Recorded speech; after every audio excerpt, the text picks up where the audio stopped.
I was in a relationship for over 18 years and it didn't work out.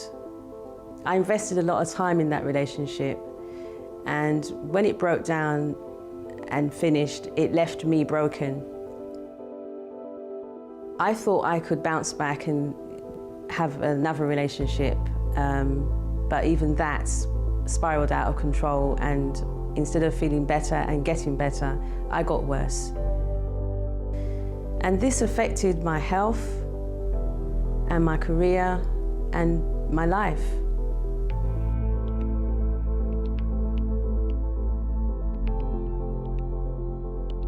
I sought medical help from a psychiatrist. I was referred from my doctors to a psychiatrist, and even that didn't help.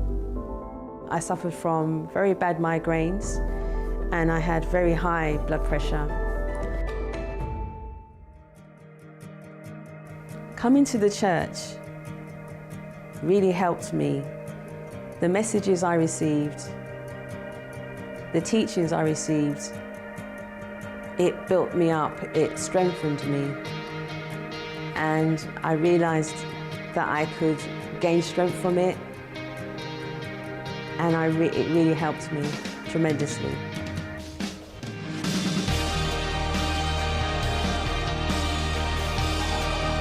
Today I am happy.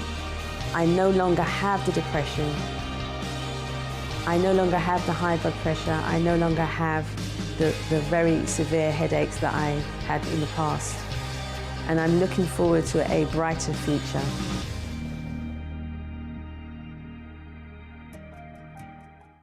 Good evening and welcome to tonight's Finding Answers. Now, I want you to meet Benny here. He made lots of excuses in his life.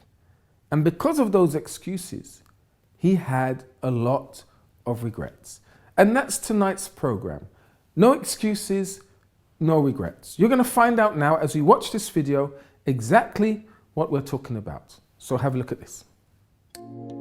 There are several reasons that we come up with excuses for our behaviour. One could be what psychologists call reducing cognitive dissonance.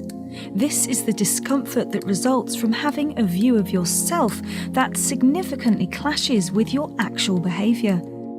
Such as believing that you are a strong, hard-working person, but actually spend the majority of the day sat in front of the TV.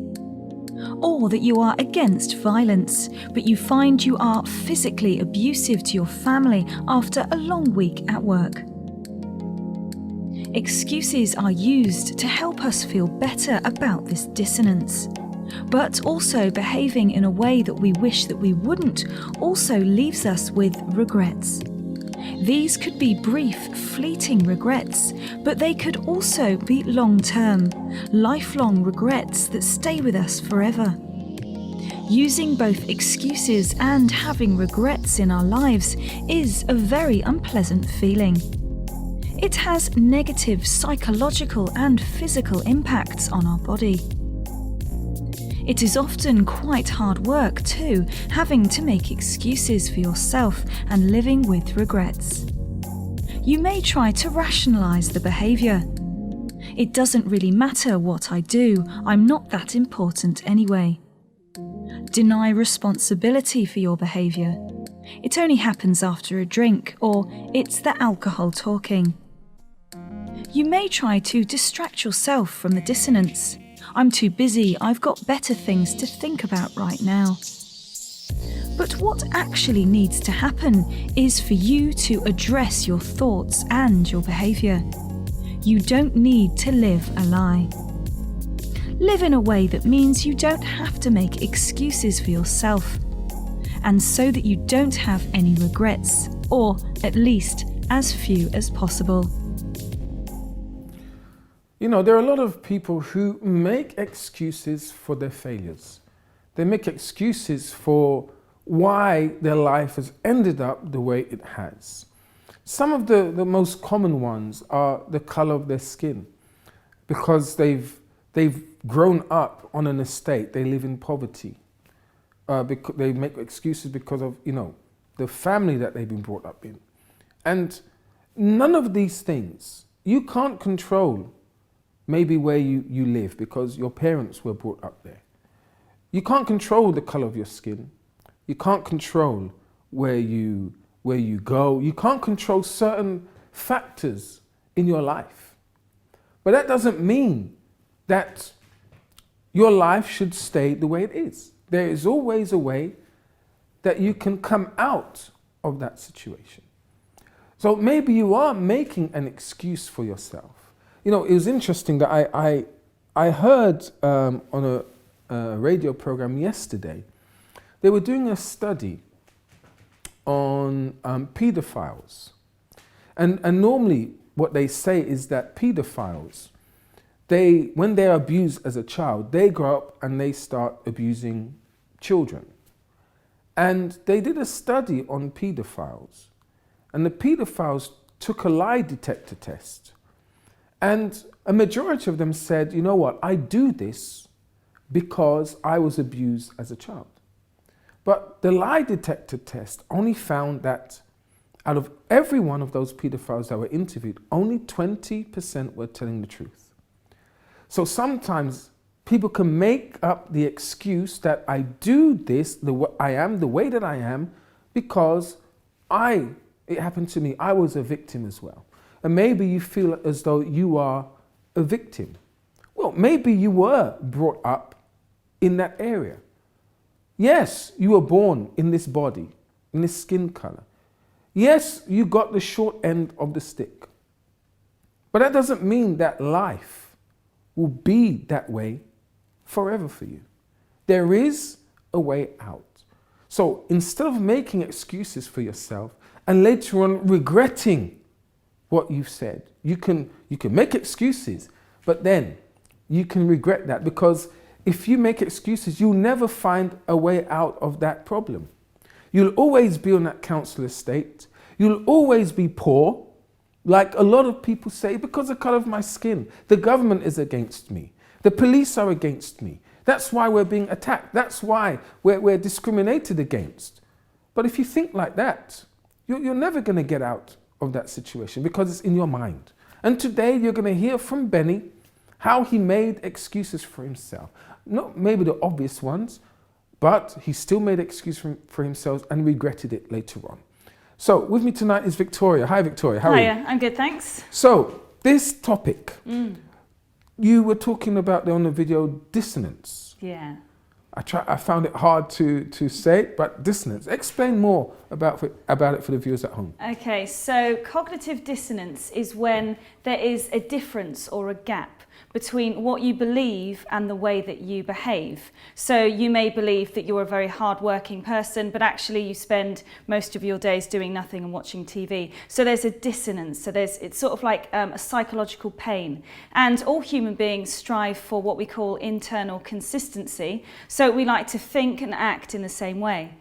But when there is a large cognitive dissonance, you have two choices. You can either change your behaviour or your attitude. So if you think, if you spend a lot of your time sat in front of the TV, you may then, instead of thinking I'm a hard-working person, you may change the way you think and say, okay, forget it, I'm a lazy person. Or your second one is to make excuses for yourself. So this is like a defence mechanism. You can say, well, I'm not lazy, I just can't find a job, which may be a logical explanation, but for some people it may just be an excuse. And then the more you make excuses for yourself, then the more likely you are to have regrets.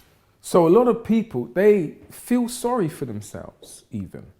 And maybe that's how you're feeling. You're feeling sorry for yourself. And again, when you feel sorry for yourself, along comes the excuses where you justify your behavior. You justify why you are in that situation. And when you think this way, you're in a cycle, right? A vicious cycle of no progression in life. So if you feel stuck, if you feel as though, you know what, I can't move forward, then I want you to stay tuned. Stay and watch this program, because we're going to help you see, if you don't already realize what you're doing, see that all of these things, the reason why you're stuck, it's not because of the government or the recession or the color of your skin, or where you grew up, or who you grew up with, or what happened to you. Even though something terribly wrong happened to you from childhood, no more excuses. You can make a change in your life. All right? Victoria, what's the contact details, please?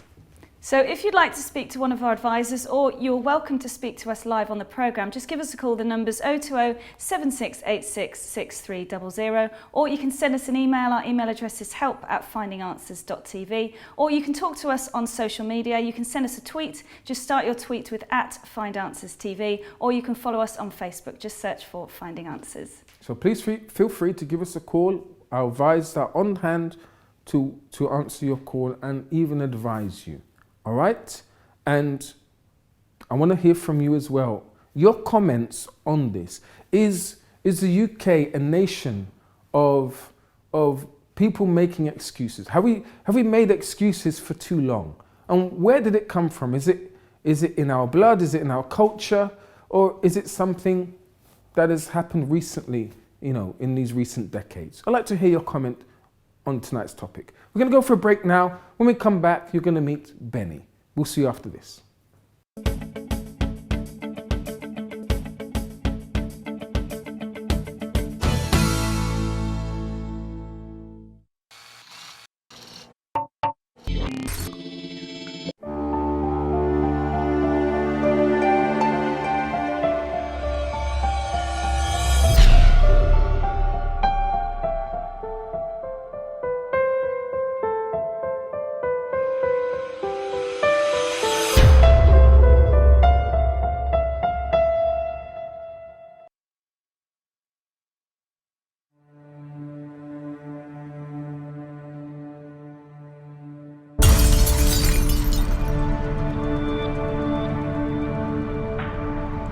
How does a person addicted for 20 years start over? Let us help you.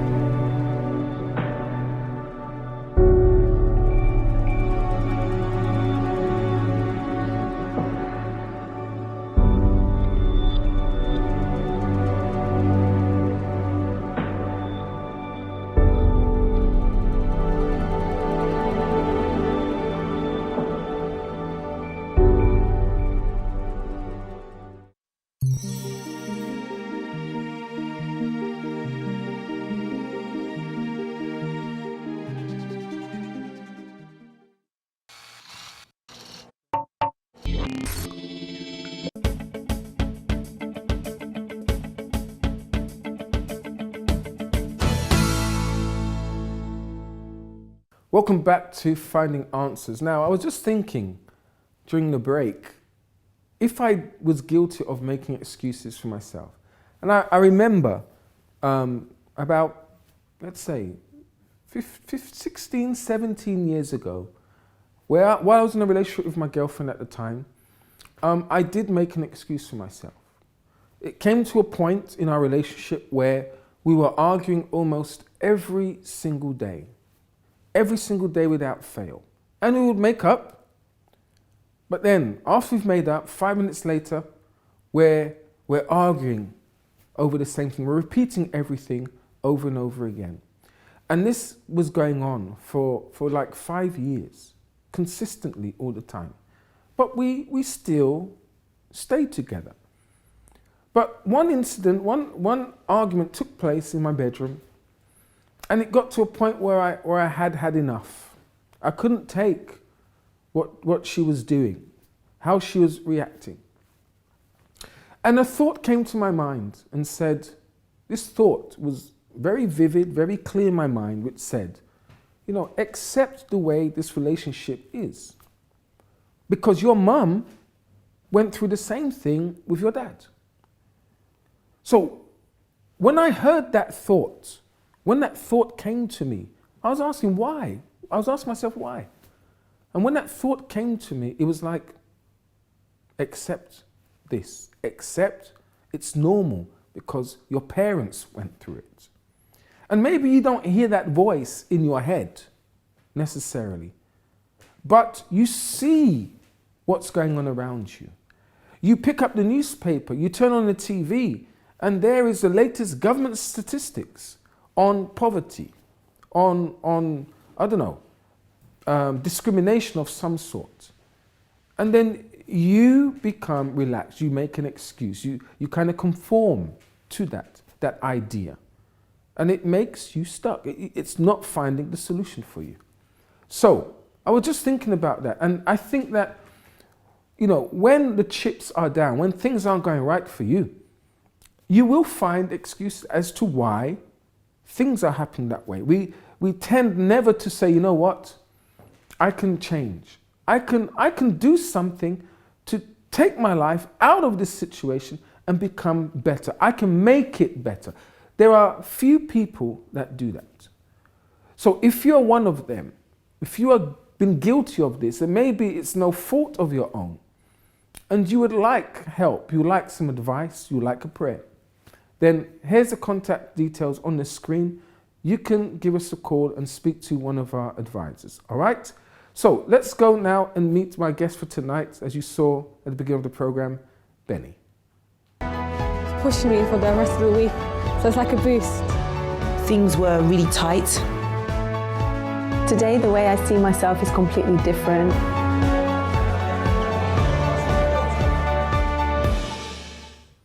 So Benny, welcome to the program.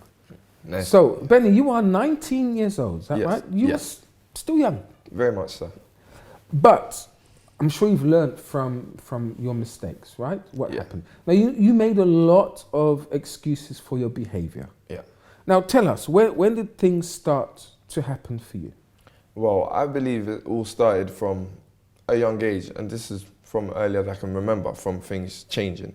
And that's around maybe, let's say, 8 or 9, because my older sister, who was actually in my household for a very long time, she used to really help me out and a lot. When she left at a very young age, she left at 16.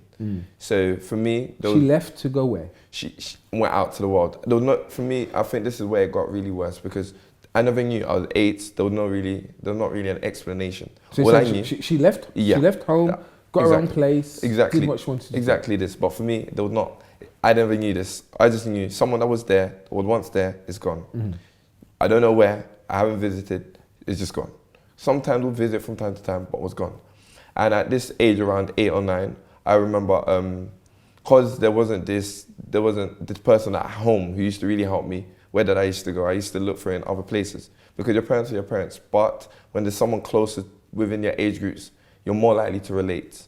So at this age, around this age, I went out. And me and my brother used to go out. And there was friends, so we used to say, Mom, we're going to play football. This is where it began. So we used to play football. But when there's no ball, what happens? And you're hungry and you're there. And you know your mom's coming back maybe 4 o'clock.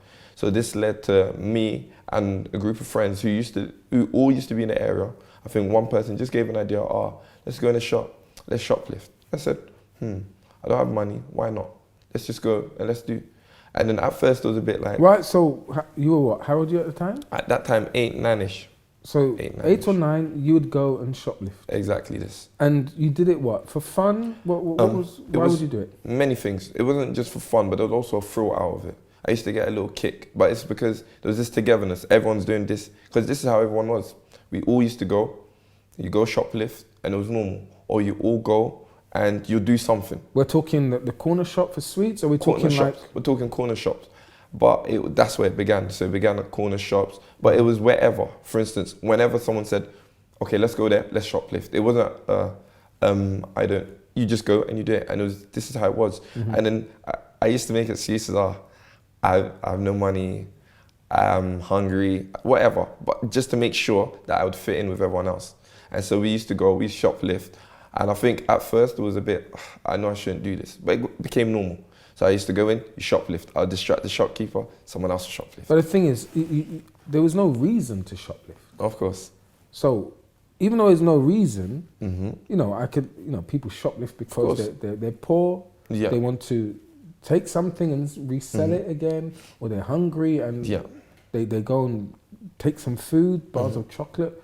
There was none of that in your case. Well, there was to a certain extent, because it wasn't like at home I would shoplift for no reason. For instance, I would be at home, and then let's say there's nothing to eat at home. My mom might go to the shop, but you're hungry.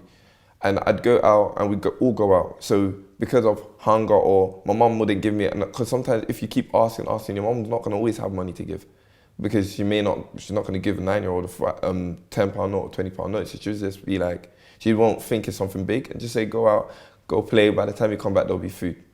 So when I go out and I'm hungry, I go, okay, you know what, let's go there. And when everyone said, let's shoplift, for me, it wasn't like, let me just do it. Okay, I'm kind of hungry. Okay, let me go get that sweet. Let me go get that chocolate bar. So where did that lead to next? So I think because in primary school also, at this time, how I was cool. I was one of the cool kids in primary school. So then in secondary school, it went on. And in secondary school, I think the shoplifting calmed down because my mum used to give me a bit of money to go and do everything. But I found other ways to misbehave. For instance, my cousin was in school and I was a year 7, my cousin was year 11 and he was in a gang. So already he had this reputation. So for me, I made excuses to do what I had that excuse of, this is my cousin. So I could do pretty much what I wanted. So I used to misbehave in class from time to time. My parents used to get phone calls, your son's doing this, your son's doing that. And already at this year 7, year 8 stage, it started coming. So what was the this and that you used to do? Okay, so for instance, let's say many times in classes, people used to talk. But for me, it wasn't like I would just talk. Let's say a teacher's talking to me. I'm constantly misbehaving. So what? I'll be chucking things around the classroom. I'll be misbehaving. I'll be grabbing people's jumpers, throwing it on the floor. Was your aim to be thrown out of the class? Why were you so disruptive? Not necessarily. I think it was just the way I was. It's just because I think in my area, this is how people were. People had this kind of, if you want to do something, no one's going to really tell you to. No one's going to tell you no, if that makes sense. And in my household, there was this, if you're going to do something, you're going to get told off. And you used to really get told off a lot. So you used to get beat. And because I was the oldest, I used to take sometimes licks from my younger siblings. So then when I used to go out or go to school and I have this kind of freedom, because I know the teacher's not going to slap me, teacher's not going to knock me. So I was able to get away with a lot more. Right. So this is where it began. And then because I was cool still, so I knew a lot of people and whatnot, I used to get invited to parties. And just want to cut you there, that's of course. a good point, right?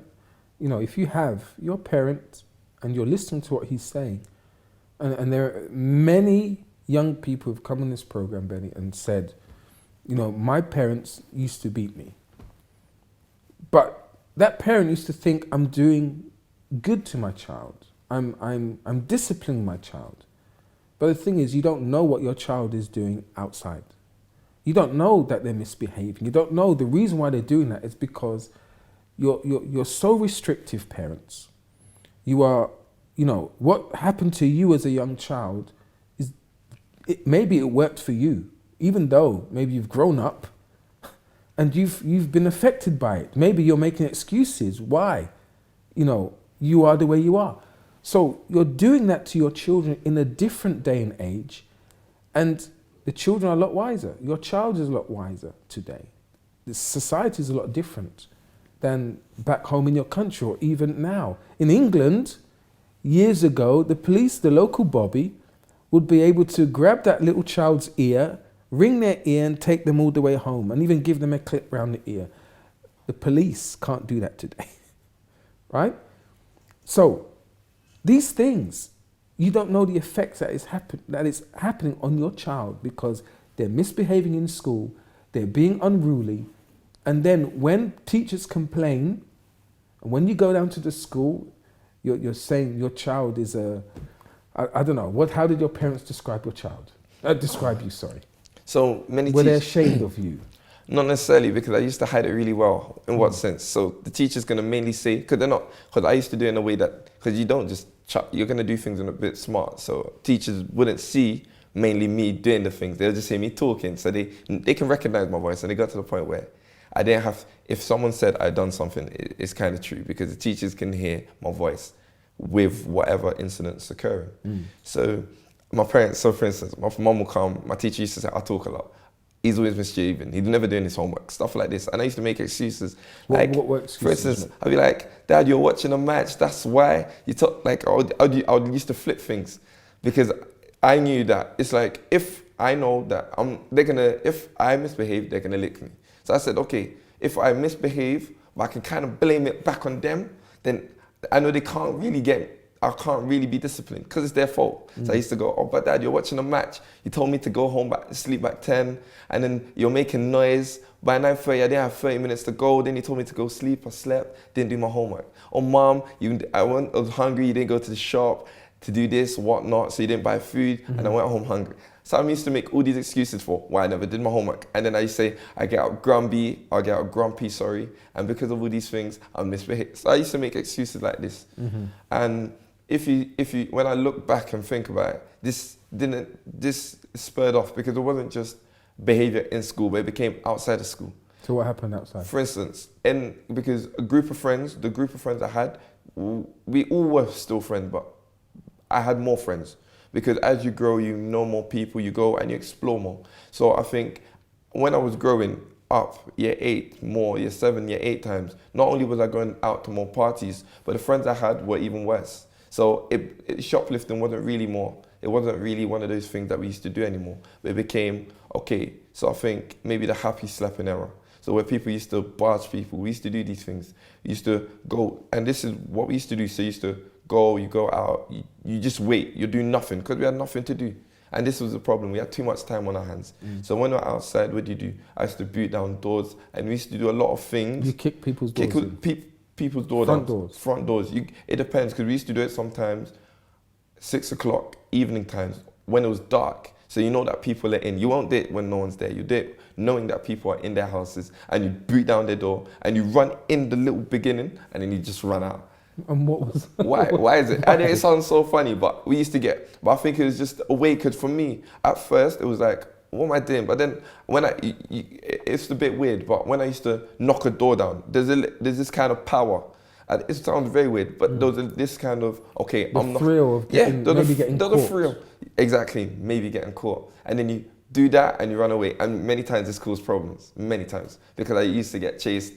Because I used to do certain houses all the time, knowing that I used to say one of these days I'll get caught, but luckily it never happened. But I remember one time I was knocking on the guy's door, knock it, open it. I boot it down one time, and I think and this caused many problems because many times I got chased by motorbikes. People jump on a motorbike and they'll come and chase me. How old were you at the time? Ooh, this would be like 13, 14. And we're talking about big grown-ups chasing you. Chasing me. But still come with objects because they're frustrating, and I don't blame them. Why? Because imagine you're in your house and someone keeps running into your house. But we used to do this, and this is just one side of in the area. But in school, I used to get invited to a lot of parties and raves, so we used to go out more.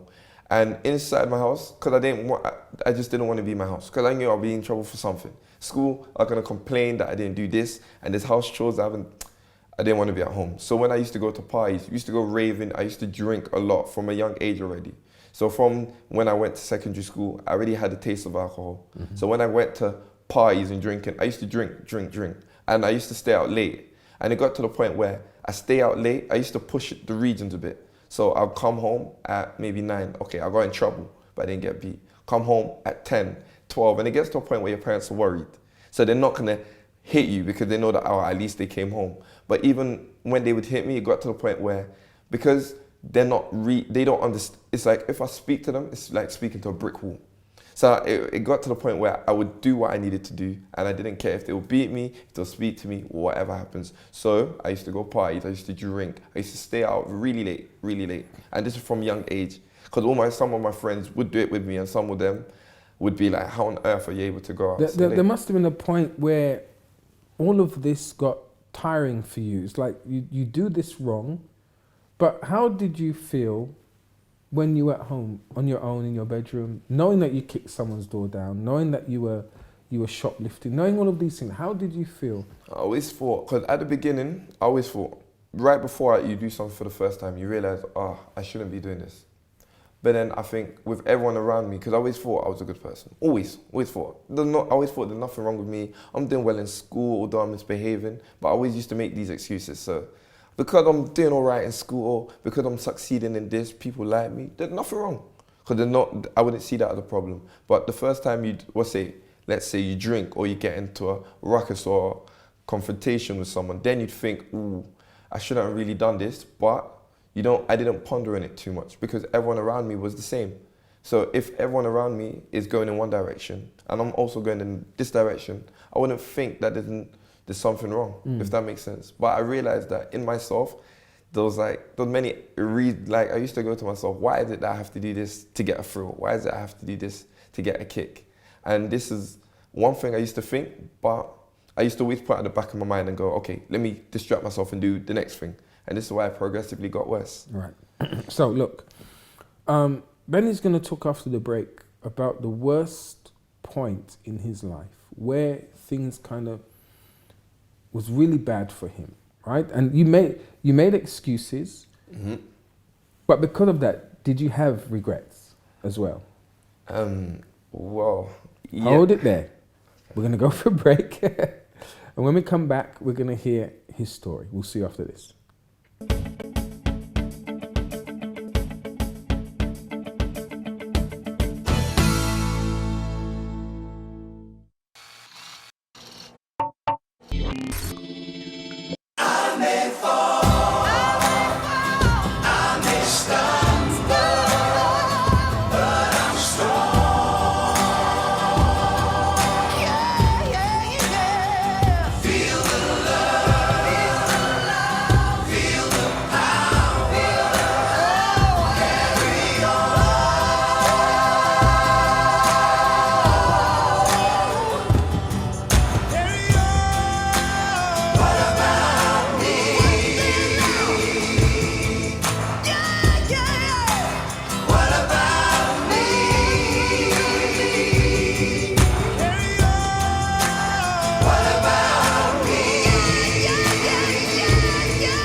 The UCKG Helpline Call Centre is open 24 hours a day, every day of the week, all year round.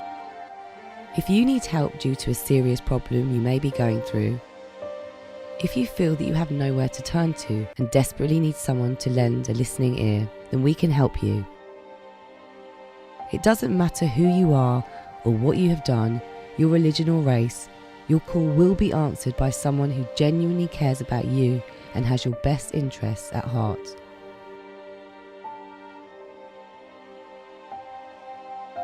We also arrange home visits for the housebound and hospital visits for anyone in great need of kindly human contact. Whether it is simply information you want or desperately need someone to talk to, we're here for you on 0207 686 6000.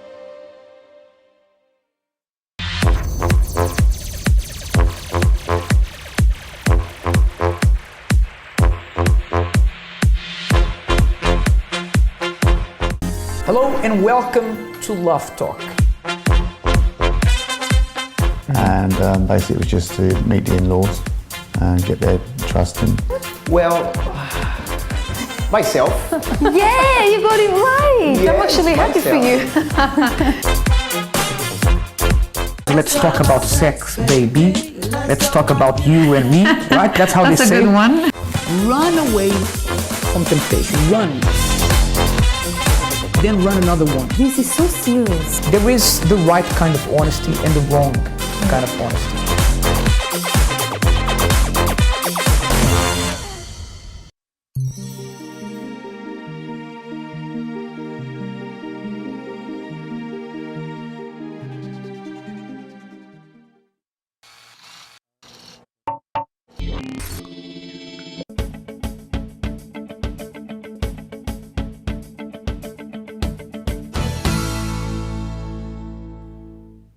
Hello and welcome back to Finding Answers. Tonight our topic is no excuses and no regrets. So we've been talking to the public on the streets of London, asking them why they think people make excuses for their behaviour. Definitely depression is probably number one. They're arguing and they're talking negatively about each other. What is more valuable than another? And so you can have as many friends and family as you want, it just depends. Is a common regret, like, oh, like I should have like asked that person out, or like...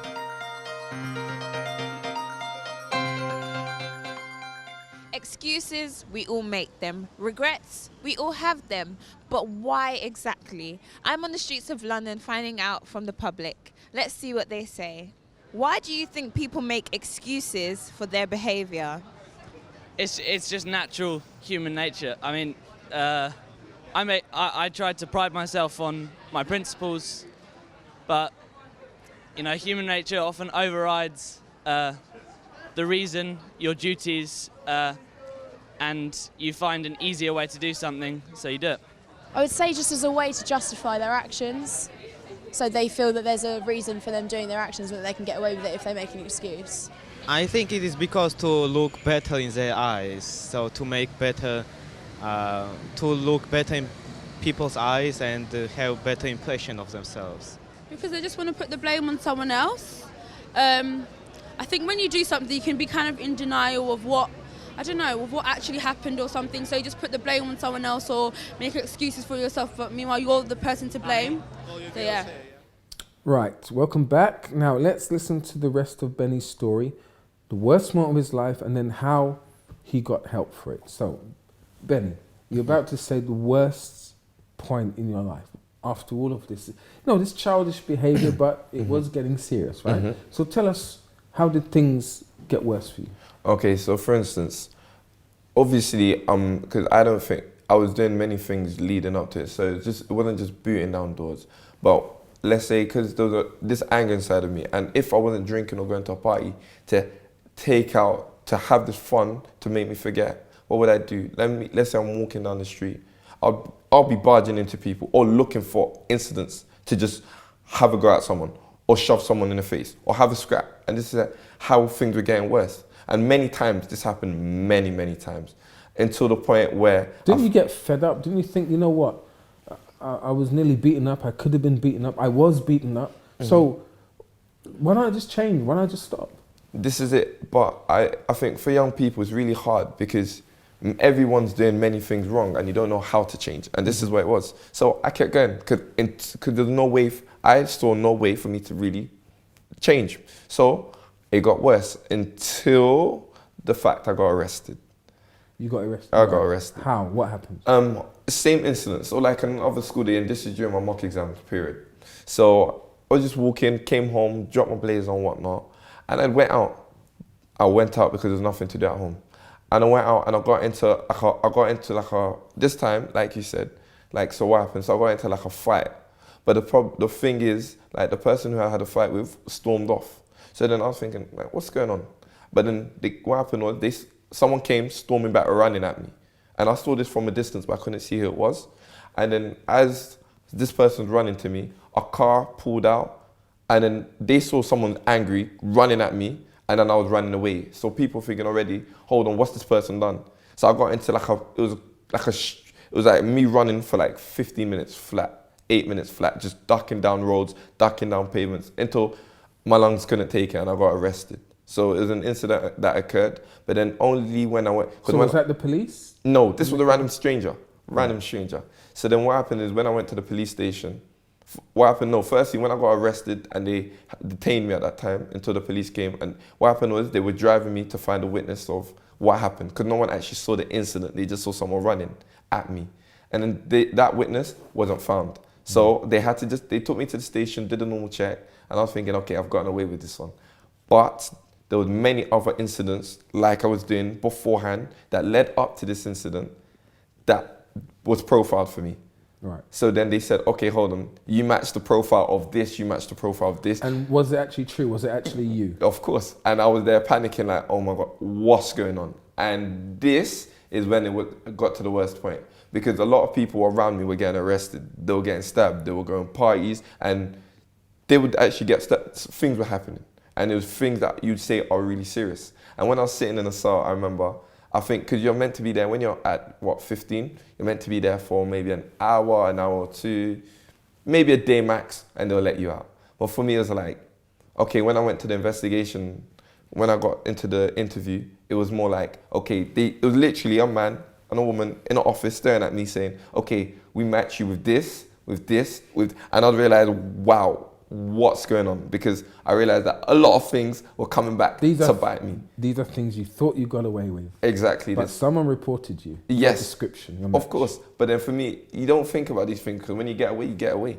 But until that moment where I was seeing a lot of files dropping with my name, not my name. What did you think there and then at that time you got arrested? What was going through your mind now? I was thinking, because everyone aspires to do well. And in this period of time, I was doing my mock exams. So I missed out on many exams and all these things during this period. And this is when everyone realized, okay, what's going on?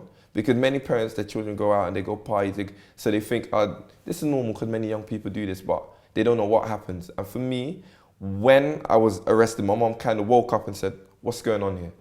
This isn't normal. Yes, people go out and they party, but him getting arrested, this isn't normal. And because what happened was my mom came to the station late and she thought I would have been released, because many people get released, but I was detained for an extra 2 days. So it was, everything got serious. It was serious this time. And this was obviously the first time I got arrested, but with everything that was there, it's almost like, for instance, you know when people get arrested and they get released and they get arrested and they get released?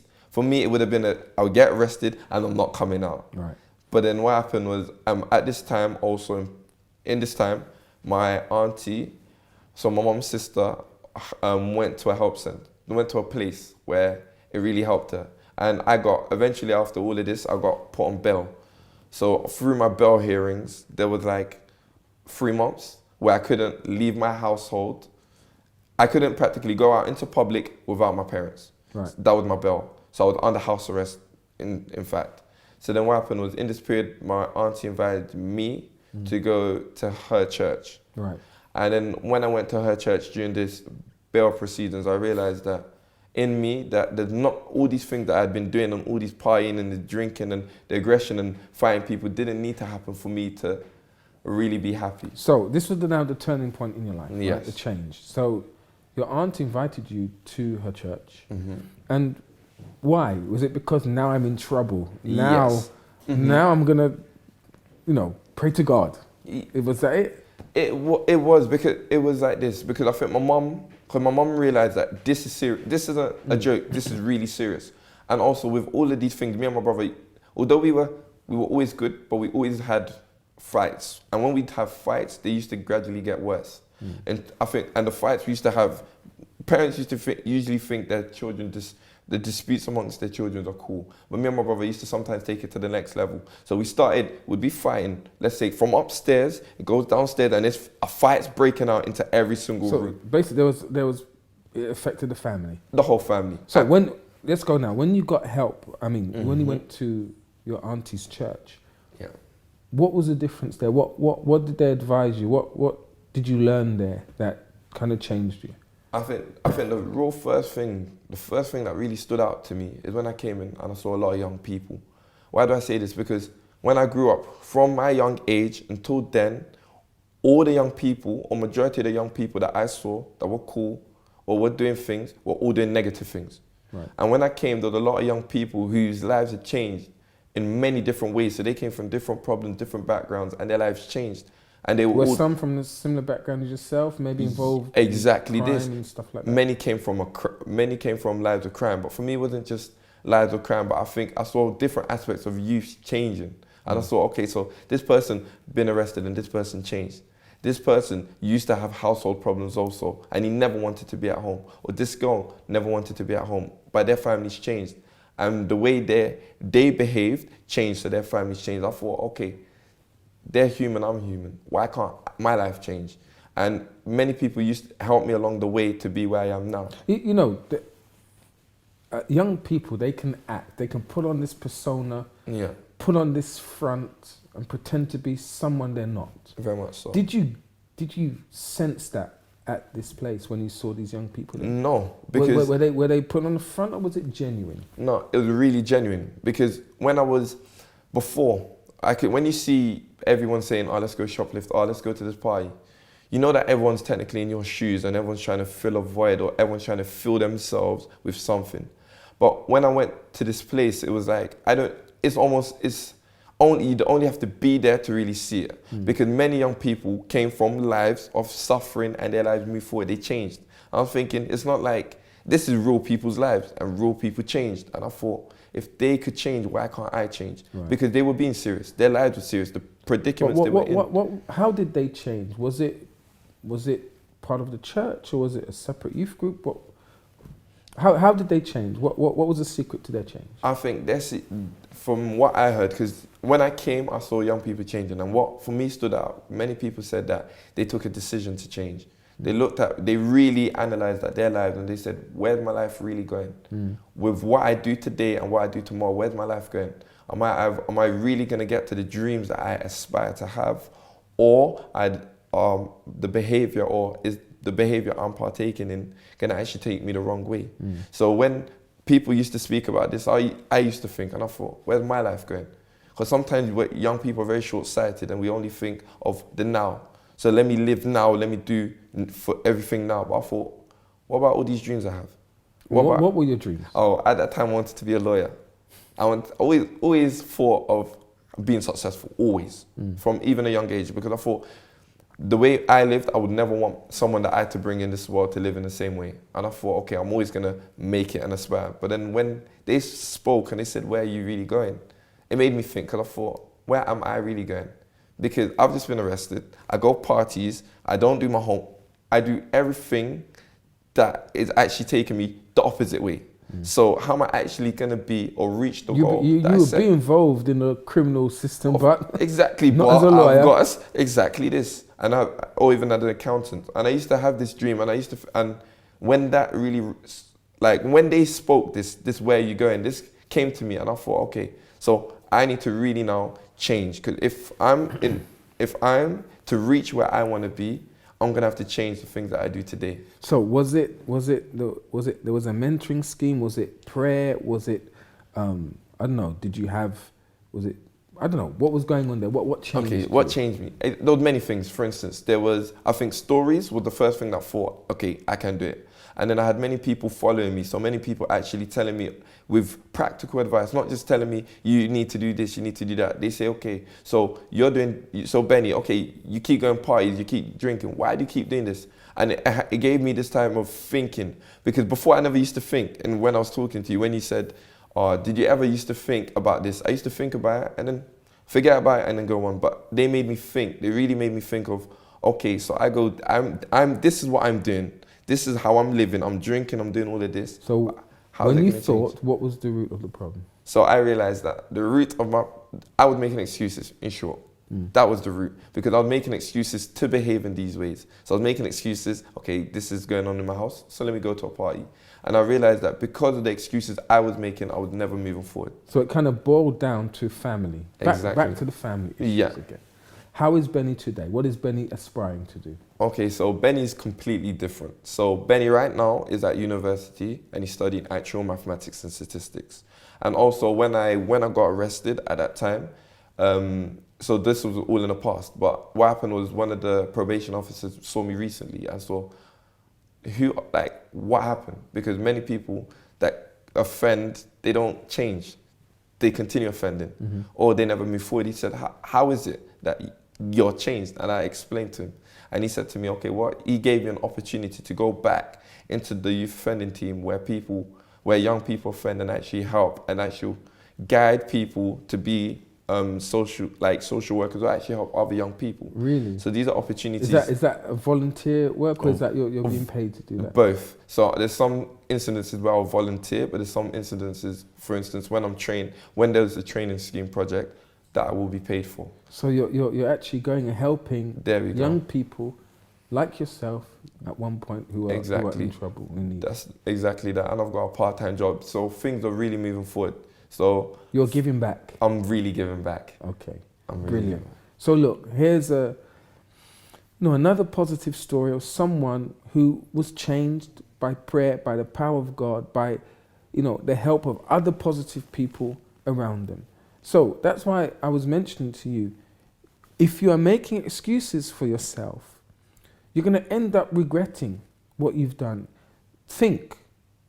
Your situation is not going to get any better by itself. It's just progressively going to get worse. And maybe you could end up, if you haven't already, being arrested or something much more serious than that.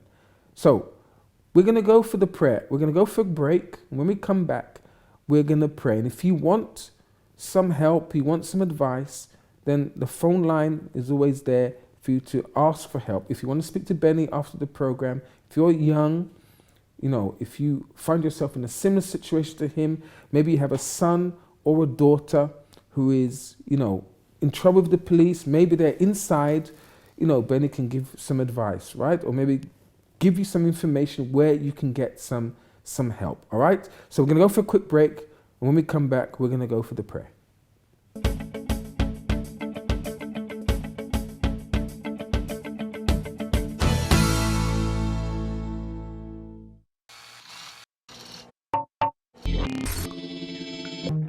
What would you do if you had to protect a great treasure? If the answer is obvious when it comes to material wealth, it should be even more obvious when the treasure is greater: your marriage.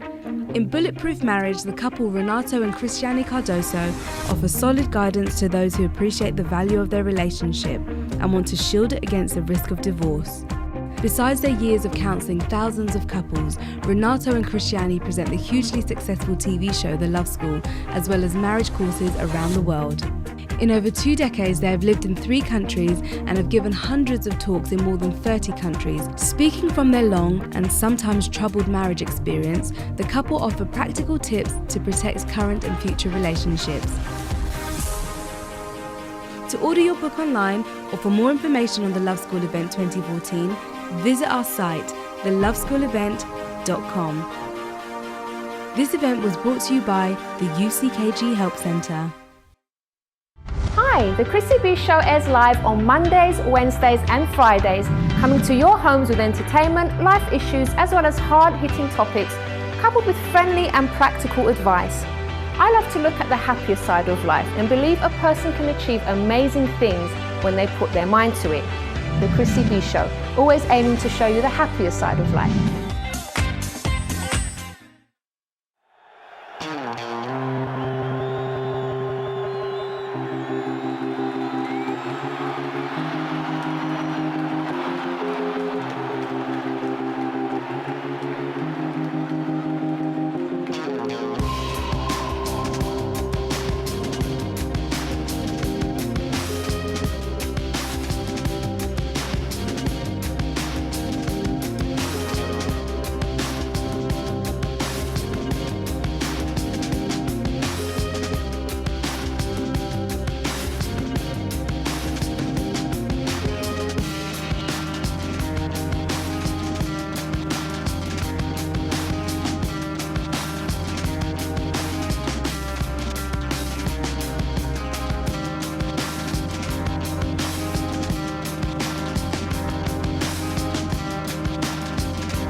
Prepare now for the moment of prayer.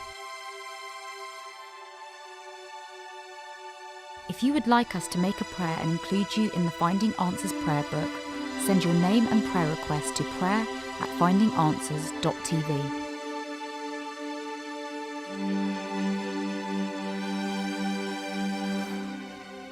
My God, I say this simple prayer for this viewer who's been struggling, making excuses for themselves, and maybe for no fault of their own.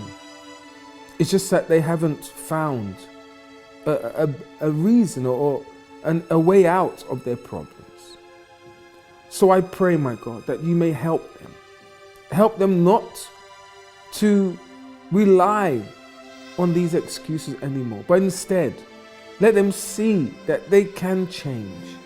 If not by themselves, if not by taking action to change their mindset, their way of thinking, the friends that they hang about with, then, my Lord, help them through this prayer. Help them to see that there is a way out. Help them to see that if they can't make it on their own, when they turn to you, when they use faith, then everything is possible. Opportunities are there for us all. It's up to us to grab it, instead of us sinking and worrying and wallowing in self-pity. So Lord, I bless this water, and when this person will drink it, may you strengthen them. Help this person to see a way out. As Benny said, help them to think, to see where they are going in life, and to see that there's a dead end. So Lord, strengthen them now in the name of the Lord Jesus Christ. Drink this water, and may God renew you. May God empower you in Jesus' name.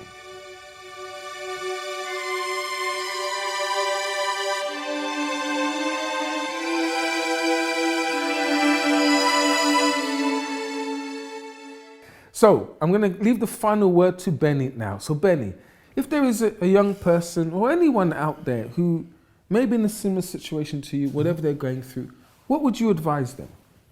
Well, in short, I would tell them to stop, to think about what their actions are doing or where they are going, and then change it.